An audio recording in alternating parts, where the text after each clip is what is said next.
And the first premise is that industrial civilization is not, and civilization itself, but especially industrial civilization, is not and can never be sustainable. Civilization is not and can never be sustainable. A few years ago, I was riding in a car with a friend of mine who, we were stuck in traffic, and I was just making conversation, and I said, so George, if you could live at any level of technology that you wanted, what would it be? And George can sometimes kind of be a curmudgeon, and that day was not in a good mood, and he said, Derek, that's a really stupid question. We can fantasize whatever we want, but the truth is there's only one level of technology that's sustainable, and that's the Stone Age. And we're going to be there again someday, and the only question really is what's going to be left of the world when we get there. It doesn't take a rocket scientist to figure out that any way of living that's based on the use of non-renewable resources won't last. In fact, it takes anybody but a rocket scientist to figure that out. And I mean, if your way... Oh, let's back off for a second. I want to go a different direction. We'll come back to that. That before we go any further, it's like, okay, that's nice. What's civilization? And, you know, I've been bashing civilization for about 15 years now, and so I figure I'd probably better finally define it. And the definition that I'm using is that civilization is a way of life that's characterized by the growth of cities. And that's defensible both linguistically and historically. Well, that's nice, Derek, but what's a city? And a city, I've defined as a collection of people living in numbers large enough to require the importation of resources. And what that means is the Tolowa, on whose land I now live, were not civilized. They didn't require the importation of resources. They didn't live in cities. They lived in villages, camps, and once again, they didn't require the importation of resources. They would eat salmon and clams and huckleberry and salal and salmon and salmon and salmon and salmon, and then usually through the winter they would eat a lot of salmon. And the Tolowa lived there for 12,500 years if you believe the myths of science. And if you believe the myths of the Tolowa, then they lived there since the beginning of time.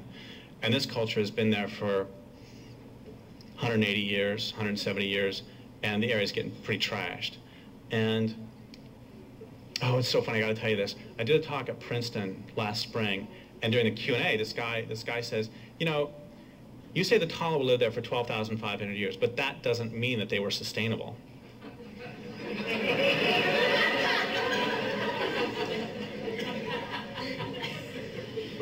I asked him why.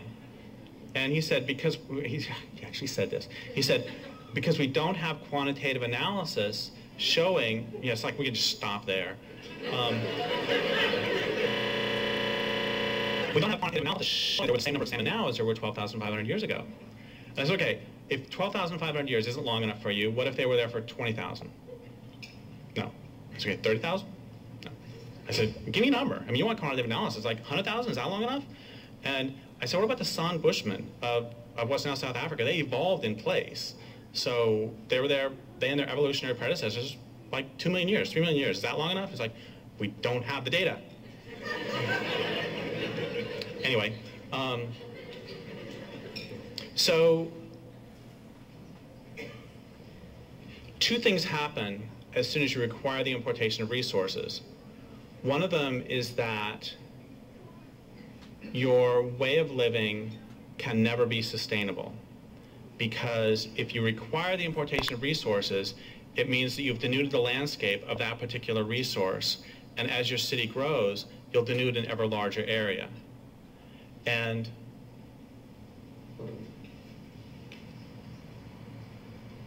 denuding the landscape of a resource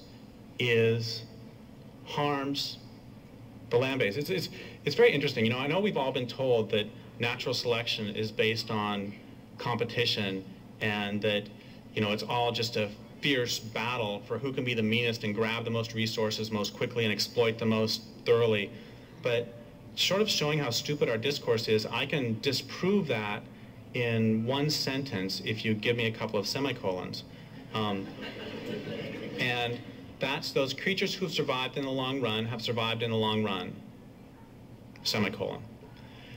You don't survive in the long run by hyper-exploiting your surroundings. Semicolon.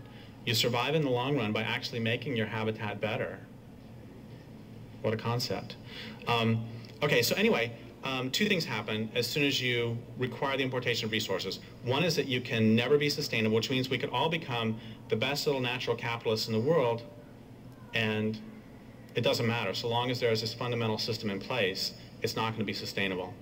And the other thing it means is that your way of life must be based on violence, because if you require the importation of resources, trade will never be sufficiently reliable. Because if you require the importation of resources, and the people in the next watershed over aren't going to trade you for it, you're going to take it. Which means we could all become junior bodhisattvas, and it wouldn't matter. The US military would still have to be huge, because how else are they going to get access to our oil that just happens to be under somebody else's land?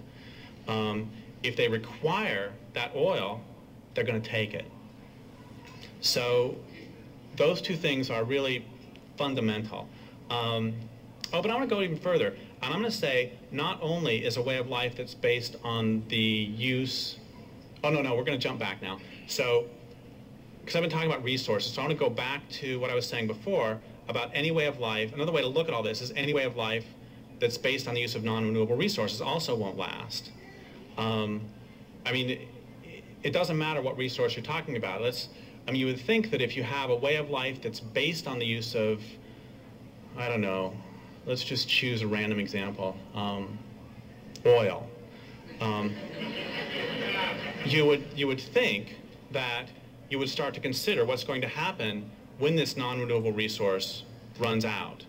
That, once again, just by definition, any way of life that's based on the use of non-renewable resources won't last. And I would go a step further, and I would say that any way of life that's based on the hyper-exploitation of renewable resources won't last. So if every year there are fewer salmon returned than the year before, eventually you're going to run out. And everybody knows this except for Michael Sissenwein, who is in charge of one of the divisions of the National Marine Fisheries Services, and his response when learning that 90% of the large fish in the oceans are gone was to say, that's not a problem. We have to ask what level of decline is reasonable or sustainable. Exactly. And so in basically 2 sentences or 3 sentences, he destroyed the words problem, decline, 2 sentences, he destroyed the words problem, decline, reasonable, and sustainable. So in any case, if every year there are fewer passenger pigeons returned than there were the year before, eventually there will be none. If every year there is fewer old-growth forest, which once wasn't called old-growth forest but was simply called home, then eventually it will be gone. And I'm going to go a step further, and I'm going to say that any way of life that's based on the use of resources won't last. Because a resource is something there to be used. And there's a great line by a Canadian lumberman, when I look at trees, I see dollar bills. And if when I look at trees, I see dollar bills, I'm going to treat them one way. I'm going to convert them into dollar bills. If when I look at trees, I see trees, I'm going to treat them another way. And if when I look at this particular tree, I see this particular tree, I'm going to treat it differently still. And it's the same with fish. If when I look at salmon, I see dollar bills, I'm going to treat them one way. If when I look at salmon, I see salmon, I'm going to treat them another way. If when I look at this particular fish, I see this particular fish, I'll treat it differently still. The same is true also of women. If when I look at women, I see orifices, I'm going to treat them one way. If when I look at women, I see women, I'm going to treat them another way. And if when I look at this particular woman, I see this particular woman, I'm going to treat her differently still. If you perceive another as a resource, you're going to use them as opposed to enter into a relationship with them. And I need to be really clear that just because I perceive a fish as a fish, that doesn't mean that I can't eat it. And I was doing a radio interview in Spokane, Washington several years ago, and the interviewer said, you know, Indians exploited salmon too. And I said, no, they didn't, they ate them. And he said, what's the difference? I said, well, they gave them respect for the spirit in exchange for the flesh. And I knew that that answer was kind of bullshit, but I'm a male, and so I'm required by law to answer every question that's asked of me. And so that afternoon I went out and I sat next to this tree that I had a long relationship with, and I asked the tree, what is the fundamental predator-prey relationship? And the tree gave me the answer right away, which is if you consume the flesh of another, you now take responsibility for the continuation of the other's community. So if I consume the flesh of salmon from the Klamath River, I now take responsibility for the continuation of the Klamath River salmon. And that's, everybody knows this. You know, bears know it, mergansers know it, newts know it. The mergansers know that if you consume all the newts in this pond, there won't be any newts in the pond anymore. And we just forget sometimes. And that's the fundamental predator-prey bargain that we have to get into. And I want to say something else about that, and then we'll come back to the other. But